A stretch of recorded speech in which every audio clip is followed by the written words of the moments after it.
Primeira carta de Pedro, capítulo 2, verso 9 ao 12. A palavra de Deus diz assim: Vós, porém, sois raça eleita, sacerdócio real, nação santa, povo de propriedade exclusiva de Deus, a fim de proclamardes as virtudes daquele que vos chamou das trevas para a sua maravilhosa luz. Vós, sim, que antes não éreis povo, mas agora sois povo de Deus, que não tinhas alcançado misericórdia, mas agora alcançastes misericórdia. Amados, exorto-vos, como peregrinos e forasteiros que sois, a vos absterdes das paixões carnais, que fazem guerra contra a vossa alma, mantendo exemplar o vosso procedimento no meio dos gentios, para que, naquilo que falam contra vós outros como de malfeitores, observando-os em vossas boas obras, glorifiquem a Deus no dia da visitação. Até aí. Vamos falar com Deus mais uma vez? Santo Deus, somos gratos a Ti, ó Pai, pela Tua maravilhosa palavra nos ensinar, ó Pai, dia após dia. Clamamos a Ti, Senhor, que nesse momento o Senhor esteja com o Seu Santo Espírito falando nos nossos corações. Nós declaramos, ó Pai, todo louvor e toda glória ao Seu nome, pois Tu és o único digno de receber todo louvor e toda glória. E nesse momento Te pedimos que fale, ó Pai, aos nossos corações, esteja abrindo, ó Pai, o mais íntimo dos nossos corações para a Sua obra ser feita dentro de nós. É assim que oramos em nome do Senhor Jesus. Amém. Amém. Irmãos,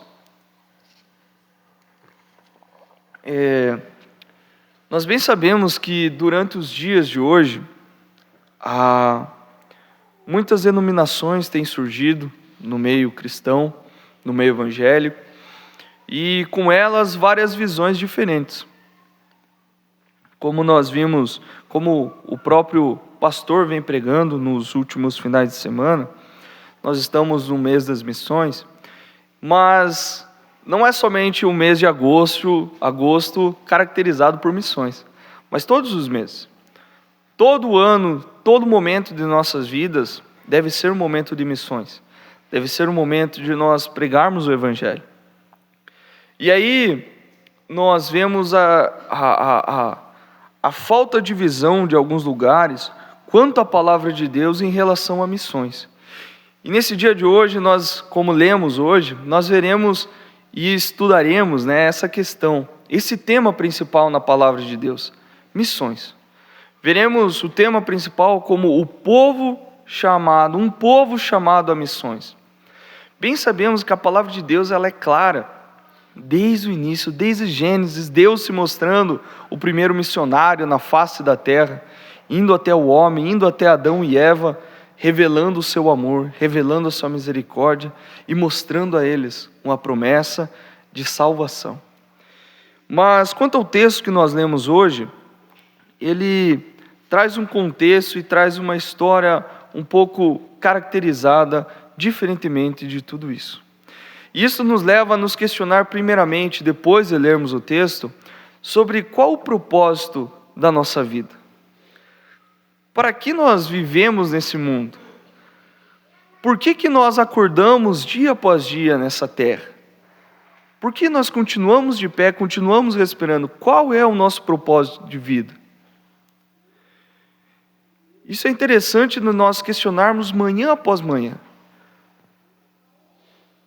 Por que eu vivo? Por que eu estou ainda aqui? A palavra de Deus revela o porquê de tudo isso. A palavra de Deus revela o maior propósito da vida de um cristão. E o tema de hoje é justamente isso. Mostrar e responder essa pergunta. Qual é o propósito da nossa vida? Por que ainda continuamos de pé aqui? E para a gente entender melhor essa carta, nós precisamos entender o porquê ela foi escrita. Essa carta ela foi escrita por Pedro, o apóstolo Pedro, e destinada a uma região da Ásia Menor, da Galácia, em que Paulo não havia visitado em suas viagens. E esses irmãos, por um longo tempo, estavam sofrendo perseguições, e não é que eles estavam abandonados, mas Pedro viu essa necessidade de escrever a eles uma carta de ânimo, uma carta de exortação. E nós vemos aí Pedro tratando, no decorrer dessa carta, de temas muito notórios, diante da perseguição que esses irmãos passavam, diante da perseguição que os cristãos sofriam no primeiro século, perseguição que levava muitas das vezes à morte. E alguns temas que estão contidos, principalmente no primeiro capítulo, alguns deles são a santidade pessoal, o temor reverente, o amor mútuo. Mas quando nós vemos e entramos no capítulo 2 e lemos do verso 1 até o 9, nós vemos novamente Pedro tratando de um tema notório em relação à vida prática do cristão. E ele vai tratar aqui de um assunto que lá para frente, principalmente com Martinho Lutero, vai ser reconhecido como sacerdócio universal. Um ponto doutrinário da igreja protestante. O sacerdócio de todos os crentes. Em que lá na frente nós veremos, e esse tema é exposto, aqui por Pedro, mostrando de forma clara e intrínseca, praticamente, de que Cristo foi perfeito em tudo, cumprindo assim as profecias do Velho Testamento, e que agora, por um povo ter sido conquistado por Ele, pelo seu sacrifício, esse povo faz parte desse ministério. Esse povo agora é chamado a participar ativamente no avanço do reino de Deus. De que forma? Pregando o Evangelho. No Catecismo de Heidelberg, nós vemos na pergunta 32 algo interessante e uma resposta interessante quanto a esse tema. Pergunta 32, ela vai dizer assim: por que é que você é chamado cristão? E a resposta vai ser: porque pela fé sou membro de Cristo e por isso partilho da sua unção, para poder como profeta confessar o seu nome, como sacerdote apresentar a mim mesmo como sacrifício vivo de gratidão a Ele, e como rei, de livre e boa consciência, combater o pecado e o diabo nessa vida, e no porvir reinar eternamente com Ele sobre todas as criaturas. Resumindo tudo isso, resumindo toda essa introdução, nós vemos que um cristão, ele não é chamado a ficar estagnado em sua vida. Um cristão não é chamado a ter uma vida mansa. Um cristão não é chamado a ficar com os seus pés para o alto, com a barriga para cima, esperando as coisas acontecer. Não. Você e eu, meu irmão e minha irmã, somos chamados a missões. Somos chamados a trabalhar, a servir em prol do reino de Deus. Isso nos leva ao texto, novamente, no verso 9 e 10, a refletirmos sobre esse povo chamado a missões. Eu e você, hoje somos chamados a isso. Mas, como nós veremos no texto, um povo chamado a missões, ele também é chamado a pregar o Evangelho, levar o Evangelho adiante. Não parar de pregar o Evangelho. O verso 9 e 10 vai dizer assim: vós, porém, sois raça eleita, sacerdócio real, nação santa, povo de propriedade exclusiva de Deus, a fim de proclamardes as virtudes daquele que vos chamou das trevas para a maravilhosa luz. Vós sim, que antes não erais povo, mas agora sois povo de Deus, que não tinhas alcançado misericórdia, mas agora alcançastes misericórdia. Pedro aqui, irmãos, nesse texto, ele apresenta alguns privilégios que temos, alguns títulos que recebemos ao fazer parte do povo de Deus. Só que o que Pedro vai decorrer diante disso e vai exemplificar para a igreja perseguida da Ásia Menor, é de que por possuirmos esses títulos, por sermos chamados dessa forma, por termos esses privilégios, nós temos um objetivo com tudo isso. Nós temos um privilégio de fazermos parte desse povo. E esse privilégio, ele é unido com uma função. Ele é unido com uma atividade.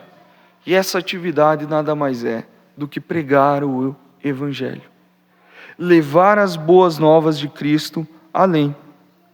Só que, mais interessante ainda, quando nós lemos o capítulo 1 da carta, o capítulo 2 até o nosso texto, é notar que Pedro ele constantemente faz um contraste nas suas escritas. Ele faz um contraste trazendo temas do Velho Testamento, aspectos do Velho Testamento dirigidos e exclusivos de Israel, e agora ele vai atribuir tudo isso para o novo povo de Deus, para o novo aprisco do Senhor Jesus, do bom pastor.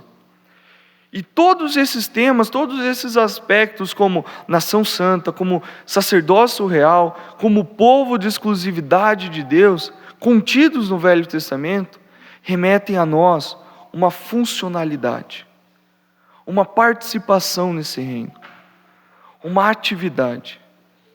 Como cristãos, somos chamados a praticar essas boas obras reveladas em Cristo Jesus. Somos chamados a proclamar as virtudes de Deus. Somos chamados a levar e avançar no reino de Deus, levando vida, sendo agentes de Deus no mundo perdido.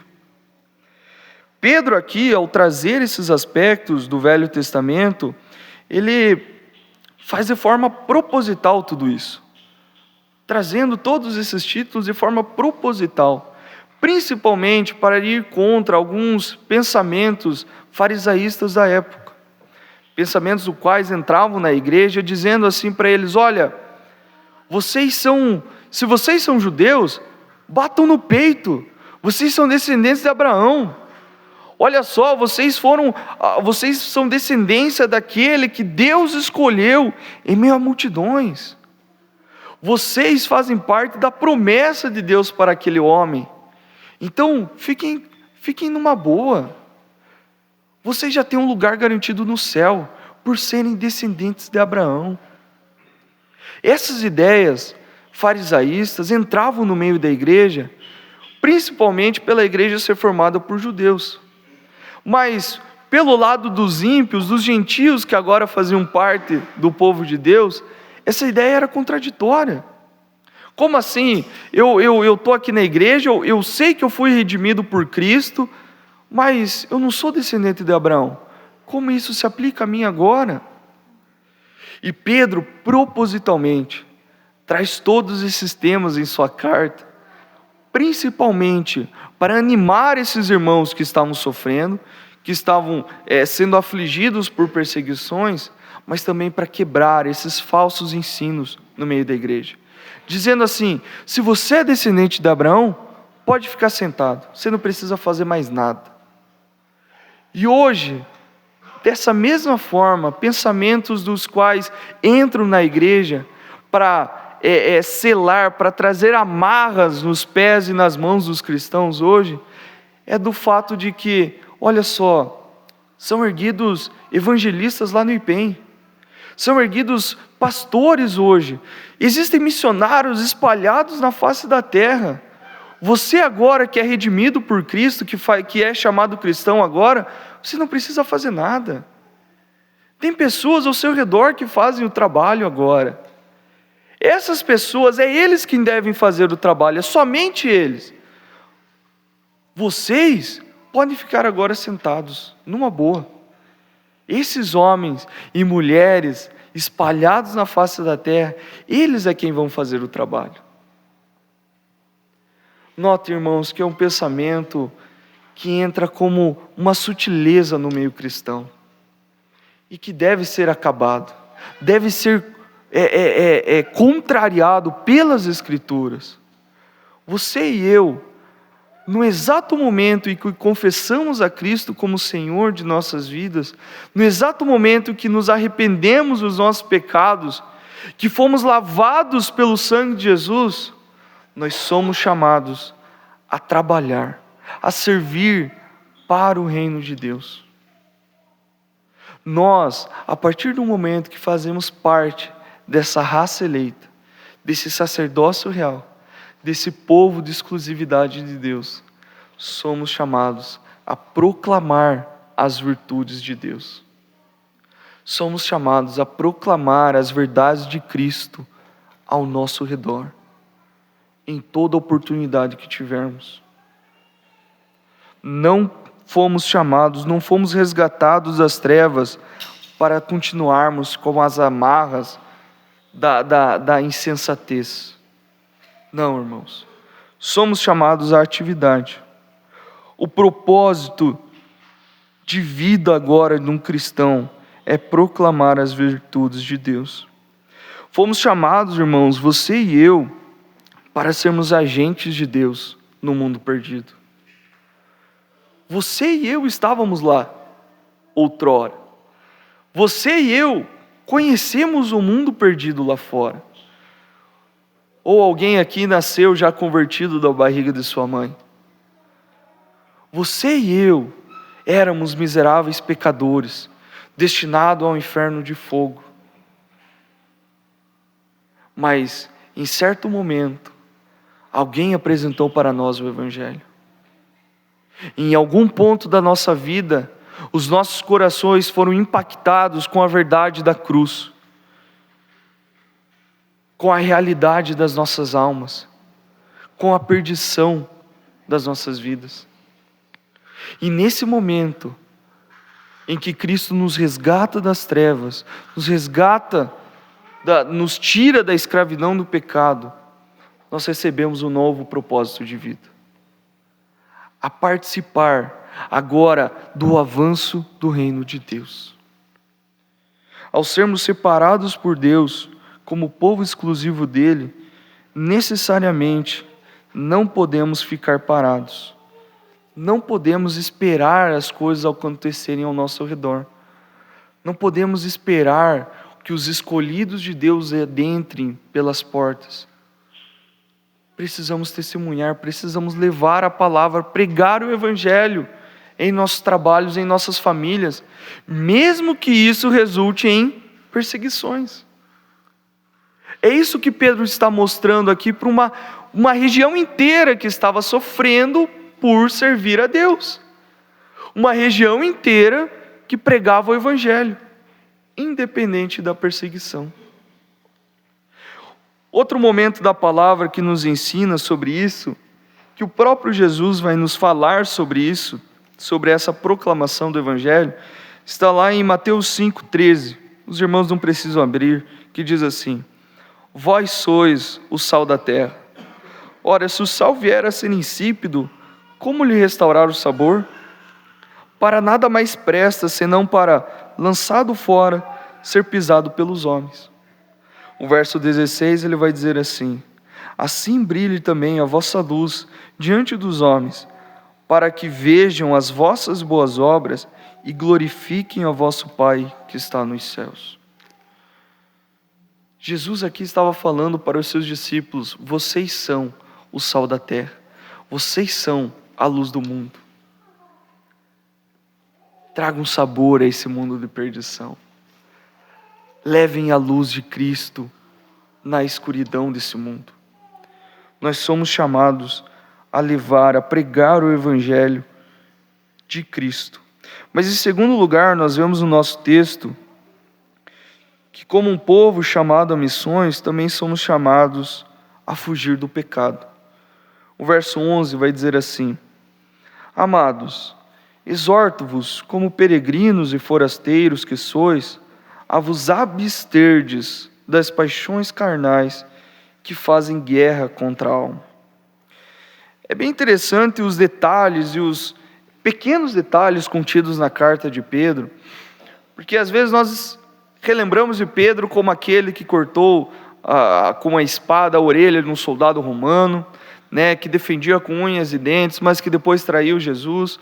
Nós achamos Pedro simplesmente um homem explosivo, que age sem pensar. Mas quando Pedro está aqui escrevendo, exortando essa igreja perseguida, os detalhes que ele coloca em meio às cartas são essenciais para a animação daquele povo, para a restauração da vida daqueles homens e mulheres. ele começa o texto dizendo: amados, exorto-vos. Pedro aqui não escreve de forma sem objetivo. Nós bem sabemos que é o próprio Espírito Santo inspirando Pedro para a Escritura. E quando ele ressalta: amados, exorto-vos, nós vemos a relação de um Deus cuidadoso para um povo perseguido. A relação de Deus recordando um povo de que eles eram amados do Deus Criador de todas as coisas.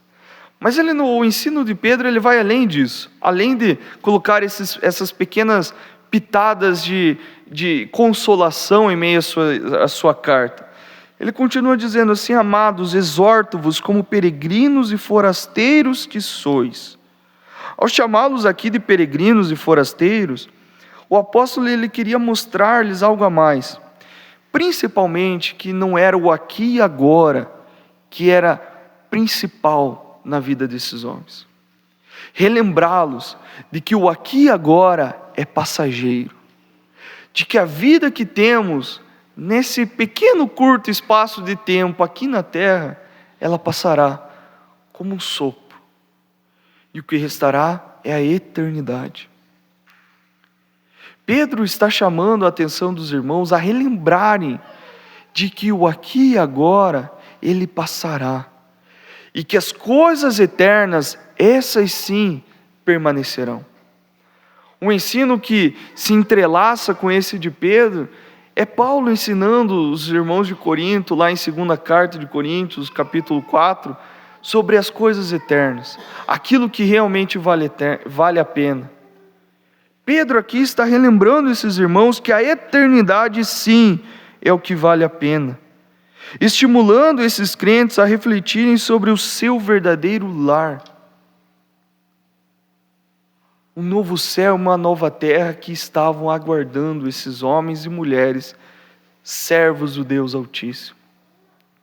E não porque eles eram merecedores, não porque eles estavam sofrendo por Deus, não. Porque eles eram um povo retirado das trevas, porque eles foram restaurados pelo sangue de Jesus. Pedro aqui relembra esses irmãos de que está sendo aguardado por eles, lá na eternidade, a bonança do Senhor dos Senhores. Isso nos leva a pensar sobre o que pensamos primeiramente, naquela pergunta de qual é o propósito da minha vida? Mas agora o texto nos leva a nos questionar: para onde os meus olhos estão fixos? Onde está a minha pátria? Para onde a minha vida está se dirigindo? Onde as minhas escolhas estão sendo direcionadas? É para a eternidade? É para os novos céus e nova terra? É para o avanço do reino de Deus? Ou é para o aqui e o agora? Será que eu tenho pensado mais na conclusão do meu curso ou nas coisas eternas? Será que eu tenho pensado mais em ter o meu saldo bancário recheado ou nas coisas de Deus? A palavra nos chama a nos questionarmos, a relembrarmos. Somos peregrinos e forasteiros aqui. Mas seguindo isso, Pedro aqui, ele chama os irmãos a se abster das paixões carnais. E esse tema aqui, essa passagem é muito interessante, porque muitos ao lerem esse texto podem passar despercebido. As pessoas podem ler assim, paixões carnais. Não, aqui Pedro está falando de coisas relacionadas à lascívia, à impureza, à prostituição. Então isso aqui eu vou deixar para trás. Isso aqui não me aplica porque eu estou bem resolvido com isso. Mas não, irmãos. As mesmas palavrinhas que Pedro usa aqui sobre paixões carnais são as mesmas que Paulo usaria lá em Gálatas 5, sarx, para falar sobre as obras da carne. E isso nos leva a relembrar principalmente sobre as obras da carne, para relembrarmos do que nós devemos fugir. As obras da carne, quando nós voltamos lá para Gálatas 5, diz assim: Quando seguem os desejos da natureza humana, os resultados são extremamente claros: imoralidade sexual, impureza, sensualidade, idolatria, feitiçaria, hostilidade, discórdias, ciúmes, acessos de raiva, ambições egoístas, dissensões, divisões, inveja, bebedeiras, festanças desregradas e outros pecados semelhantes. Logo, meu irmão e minha irmã, nós somos chamados a fugir de todo o pensamento impuro que nós temos e produzimos diariamente. Como povo escolhido de Deus, como povo chamado por Deus para uma nova vida, nós devemos fugir de toda a pecaminosidade que o nosso coração produz. Fugir de acessos de raiva, fugir de ciúmes, fugir de dissensões, de facções, de tudo que o nosso coração produz. Não é à toa que um pensamento recente, um pensador recente disse que o nosso coração é um produtor intrínseco de ídolos. Nós produzimos diariamente os nossos próprios abismos. E como povo de Deus, precisamos fugir disso. Dessa forma, ao relembrar que devemos fugir disso, que somos chamados a travar essa luta contra nós mesmos, nós também somos renovados pelo próprio Deus, que nos chama a travar essa luta. C.S. Lewis, um escritor do século passado, as pessoas vão atribuir essa frase a ele, seguindo os seus escritos, dizendo assim: tudo que não é eterno é eternamente inútil. Tudo que não é eterno é eternamente inútil. Irmãos, somos peregrinos e forasteiros. Os sofrimentos que passamos aqui são passageiros. Os insultos que recebemos, as perseguições que sofremos aqui são passageiros. Mas a principal luta que devemos travar é com o nosso próprio coração. Fugir de tudo aquilo que o nosso coração produz. E a terceira lição que está ligada com esse verso 11, nós vemos assim do porquê que somos um povo escolhido por Deus. Em terceiro lugar, nós vemos que somos chamados a fazer parte desse povo de Deus para testemunhar na sociedade. O verso 12, junto com o verso 11, vai dizer assim: mantendo exemplar o vosso procedimento no meio dos gentios, para que naquilo que falam contra vós outros, como de malfeitores, observando-vos em vossas boas obras, glorifiquem a Deus no dia da visitação. Algo que era comum naquela época, diante da perseguição, no meio da perseguição dos cristãos, não era simplesmente pessoas correndo atrás de cristãos com espadas, com espetos, com lanças, com tochas. Não. A principal perseguição que ocorria, principalmente na região lá da Ásia Menor, era em forma de calúnias, de mentiras, de fake news contadas contra os cristãos. E entre elas haviam absurdos. Algumas delas eram dizendo que os cristãos eram canibais, e que em cada culto cristão, cada momento que os cristãos se reuniam, uma criança, um menino era sacrificado por causa de uma interpretação da Santa Ceia, dizendo que o seu mestre havia mandado que eles comessem o seu próprio corpo. Esses homens são animais, eles são canibais, são pessoas terríveis. Outro tipo de mentira que era lançada contra os cristãos é sobre questões de incestos no meio das famílias cristãs, dizendo de uma falsa interpretação sobre a raça eleita, sobre o povo escolhido de Deus. As pessoas perseguiam cristãos dizendo que eles se relacionavam entre os seus filhos, entre as suas próprias famílias, para produzir uma raça soberana, como o seu mestre havia ensinado. Loucuras eram apresentadas diante dos cristãos.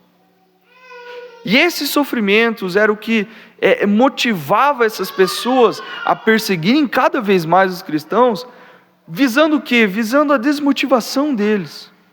E o que muitos foram levados a isso, a se desmotivarem, aliás, se questionarem: será que vale a pena mesmo essa vida? Será que vale a pena todo esse sofrimento que estou passando por Cristo? E Pedro aqui, sabendo de tudo isso, pois ele mesmo já havia passado por esse tipo de coisa, já havia sido acusado injustamente, preso, aqui ele vem a aplicar um ensino muito necessário para esses irmãos e para nós hoje, falando principalmente do procedimento público que deveriam ter apesar das suas perseguições.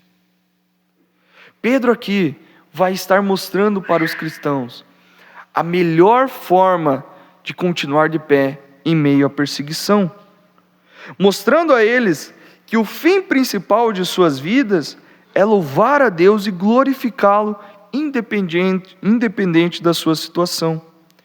Você pode se perguntar assim: poxa, mas será mesmo que é isso que Pedro está ensinando aqui? Poxa, é complicado, né? Pessoas perseguindo, contando mentiras contra mim, contra minha família, e eu tenho que ainda testemunhar bem, ter um bom procedimento diante deles? Eu não aprendi isso. Eu aprendi que eu não posso sair por baixo. Eu aprendi que eu não posso levar desaforo para casa. Como que Pedro agora vem falar que eu tenho que ter um bom procedimento? Irmãos, ao contrário do que o mundo prega, o apóstolo está chamando uma comunidade perseguida a fio de espada, a testemunhar, a ter uma vivência perfeita diante de uma sociedade corrupta. Verso 12: mantendo exemplar o vosso procedimento no meio dos gentios. Pedro, ele constantemente vai trazer os contrastes. Ele vai mostrar: olha, vocês devem fazer isso por causa daquilo outro. Foi isso, vocês são raça eleita, sacerdócio real, a fim de proclamar-lhes. Olha, vocês são peregrinos, são forasteiros, para se abster das paixões carnais. E aqui ele vai mostrar: olha, eu sei que vocês são perseguidos, mas vocês necessitam manter um procedimento exemplar no meio dos gentios, no meio daqueles que os perseguem. Para quê? Para que lá na frente, naquilo que falam contra vós outros como malfeitores, observando-os em vossas boas obras, glorifiquem a Deus no dia da visitação. Pedro está chamando essa comunidade a olhar para a eternidade, para olhar lá na frente. E hoje nós somos chamados como cristãos a nos afastarmos desse mundo caído. Nós não fomos chamados a partir do momento que confessamos Cristo, a fugir para as montanhas. Se bem que isso resolveria muito dos nossos problemas futuros quanto à perseguição. Mas não. Nós fomos transformados, regenerados, justificados por Cristo, mas também fomos chamados a ter uma vida exemplar de bom procedimento no meio dos gentios, no meio daqueles que nos perseguem. Pedro aqui estava mostrando para esse povo assolado por malfeitores, que divulgavam calúnias a fim de vê-los desmotivados e mortificados em vossos pensamentos, que o objetivo das vidas deles era glorificar a Deus. E aqui é bem interessante que Pedro vai apresentar o melhor argumento que um cristão pode ter em meio às perseguições. O melhor argumento que um cristão pode ter em meio às dificuldades. Quando há malfeitores, caluniadores, mentirosos perseguindo vocês, o melhor argumento que vocês devem ter não é uma espada para cortar a orelha deles ou a língua deles, não, mas sim um cristianismo real. ser um cristão verdadeiro, ter um bom procedimento diante deles. Barclay, um escritor, teólogo, também disse assim uma vez sobre uma verdade que transcende o tempo: o melhor argumento em favor do cristianismo é um verdadeiro cristão. Bem sabemos que as calúnias que hoje são espalhadas em relação ao cristianismo são decorrentes de maus procedimentos de falsos cristãos, de falsas denominações, em que proclamam o evangelho ou proclamam um Cristo inventado, um Cristo de fantasias, que não convém com as Escrituras. E hoje nós, como povo escolhido de Deus, como povo chamado a missões, nós somos chamados a viver um cristianismo verdadeiro. Não, Felipe, isso eu já sei. Conta aí alguma coisa mais extraordinária, algo a mais. Não tem um pozinho mágico aí a mais? Não. Um cristianismo verdadeiro e real. É isso que Pedro está apresentando para os irmãos. Pedro ele não estava chamando os irmãos a começarem uma guerra contra os seus assoladores, seus malfeitores. Não. Pedro estava chamando eles a se manterem firmes e fiéis em seus procedimentos, ao passo que, sendo observado, tudo isso que eles fizerem de bom, para a glória de Deus, trará resultados. Pedro deixa claro isso. Mesmo sofrendo, o resultado será a glória de Deus. E isso nos leva a uma resolução das nossas vidas sobre um problema que há em nossos corações, que o Jorge falou aqui, sobre a soberba que há em nosso coração, sobre o orgulho que há. Nós já nascemos com o desejo de termos os nossos nomes glorificados por todos. Nós nascemos com a dificuldade de ter as nossas vidas exaltadas em meio à nossa família, em meio aos nossos amigos, em meio aos nossos colegas. Nós desejamos ter o nosso trabalho visto como o melhor, para que as pessoas olhem e invejem aquilo que conquistamos com as nossas mãos. Mas isso é um desejo maligno, que surge do nosso coração e que nós devemos fugir disso. Meu irmão e minha irmã, como cristãos, nós não fomos chamados a ser exaltados na face da terra. Como cristãos, nós não fomos chamados a ter o nosso nome célebre.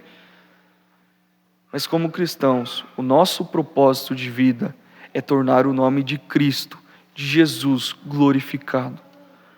Como verdadeiros cristãos, como povo chamado a missões, nós somos chamados a proclamar o nome de Cristo, a proclamar o Evangelho de Cristo, para que o nome de Cristo seja glorificado. Como cristãos verdadeiros, somos chamados a fugir do pecado, da máquina de ídolos que é o nosso coração, para que o nome de Cristo seja glorificado. E como cristãos, somos chamados a ter um bom procedimento, a testemunhar fielmente daquilo que aprendemos das Escrituras lá fora, para que o nosso bom procedimento seja observado e o nome de Cristo seja glorificado. Que Deus nos ajude. Feche os seus olhos. Santo Deus, louvado seja o teu nome, ó Pai, pela tua palavra ser completa e nos ensinar, ó Deus, sobre o mal que há dentro de nós. Pai querido, nós reconhecemos que somos miseráveis, que somos falhos e que somos fracos. E que se depender das nossas forças, ó Pai, nunca conseguiremos cumprir o nosso propósito de vida como cristãos. Mas clamamos a Ti, ó Pai, nessa noite, que a Tua palavra entre em nossos corações e, como exortação de Pedro aqui em sua carta, venha nos animar nessa vida prática cristã. Que venhamos, ó Pai, olhar para Cristo como o nosso único e Senhor, o suficiente Salvador, aquele que nos redimiu, aquele que nos tirou das trevas, ó Pai, aquele que nos tirou da escravidão do pecado e nos deu nova vida, que possamos olhar para Cristo e confiar, ó Pai, que independente das nossas dificuldades, independente das nossas perseguições, independente dos caluniadores que surgirão em nossos caminhos, o Senhor está conosco e nos fortalecerá a cumprirmos o nosso propósito aqui nessa terra. Pai querido, reconhecemos, ó Pai, que antes não éramos nada, não servíamos para nada, mas a partir do momento que o Senhor nos resgatou, o Senhor nos deu um novo caminho a seguir, um sacerdócio real, uma nação santa, um povo de propriedade exclusiva do Senhor, a fim de proclamar o Evangelho puro e simples revelado em Cristo Jesus. Nos ajude nessa tarefa, Pai. Nos ajude durante essa semana a aproveitarmos as oportunidades. Que quando sejamos, ó Pai, perseguidos, não venhamos a responder, ó Pai, com impulsos diante do nosso eu carnal, mas que venhamos a trazer, ó Pai, um exemplar procedimento em meio a esse mundo caído, para que o Seu nome seja glorificado. Nos ajude, em nome do Senhor Jesus. Amém. Amém? Pastor, tem a palavra?